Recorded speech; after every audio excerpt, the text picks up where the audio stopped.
Hi అండి, welcome to my channel. ఇవాల్టి మన ఛానల్లో ఆరోగ్యానికి మేలు చేసే ములగాకు పప్పుని నా స్టైల్లో ఎలా చేయాలో చూపించబోతున్నాను. 1 కప్పు దాకా కందిపప్పును తీసుకుని 2-3 సార్లు శుభ్రంగా కడిగి చూపిస్తున్నాను అనమాట. అది కూడా కుక్కర్లోనండి. ఒక పెద్ద సైజు ఆనియన్ని 4 ముక్కల్లాగా కట్ చేసుకుని తీసుకున్నాను. అదేవిధంగా 2 టమాటాలని చిన్న ముక్కలాగా కట్ చేసి తీసుకున్నాను. అదేవిధంగా 2 పచ్చిమిర్చిని కూడా నిలువున కట్ చేసి వేసుకోవాలన్నమాట. 1 టేబుల్ స్పూన్ దాకా కారం, 1/2 టేబుల్ స్పూన్ దాకా పసుపు కూడా యాడ్ చేసుకోవాలి. ఇలా చక్కగా యాడ్ చేసుకున్న తర్వాత ఇందులోనికి 2 కప్పుల దాకా ములగాకునైతే తీసుకుంటున్నానండి. 1 కప్పు పప్పు తీసుకుంటే 2 కప్పుల దాకా ములగాకునైతే తీసుకుంటున్నాను. క్వాంటిటీ ఈ 2 చక్కగా పర్ఫెక్ట్గా సరిపోతుంది అనమాట. ఇందులోనికి ఇక్కడ చూపించే గ్లాస్ తోటి 1 గ్లాస్ దాకా వాటర్ తీసుకుని కుక్కర్కి మూత పెట్టేసేసి విజిల్స్ పెట్టేసి కరెక్ట్గా నేను ఒక 4 విజిల్స్ వచ్చేంత వరకు ఉడికించుకున్నాను. ఇక్కడ 4 విజిల్స్ వచ్చిన తర్వాత మూత ఓపెన్ చేసి ఆవిరి మొత్తం పోయాక ఇక్కడ చూపిస్తున్నానండి. చక్కగా చాలా మెత్తగా స్మూత్గా ఉడికిందనమాట. ఇందులోనికి రుచికి సరిపడా ఉప్పునైతే యాడ్ చేసుకున్నాను. నేను కళ్ళుప్పు ఎక్కువగా వాడుతూ ఉంటానండి. టేస్ట్ చాలా బాగుంటుంది ఏ కర్రీస్ చేసినా కానీ. సో మంచిగా ఇలా టేస్ట్కి తగినంత సాల్ట్ వేసేసి మంచిగా రుబ్బుకుని పక్కన పెట్టుకుని ఇందులోనికి తిరగమూత అయితే పెట్టుకుంటున్నాను అనమాట. స్టవ్ మీద కళాయి పెట్టి అందులోనికి 2 టేబుల్ స్పూన్ దాకా శనగ నూనె అయితే యాడ్ చేశాను.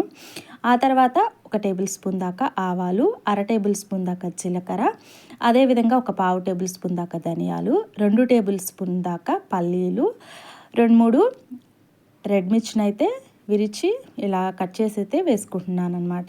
ఆ తర్వాత 5-6 వెల్లుల్లి రెమ్మల్ని దంచి కట్ చేసేసుకుని చక్కగా ఇలా యాడ్ చేసేసాను. ఇలా చక్కగా ఫ్రై చేసేటప్పుడు ఇందులోకి నొరగగా ఫామ్ అవుతుంది చూడండి. శనగ నూనె వేయటం వల్ల ఇదే విధంగా వస్తుందన్నమాట. ఇక్కడ నేను 1 చిటికెడు దాకా ఇంగువాని కూడా యాడ్ చేస్తున్నాను అనమాట.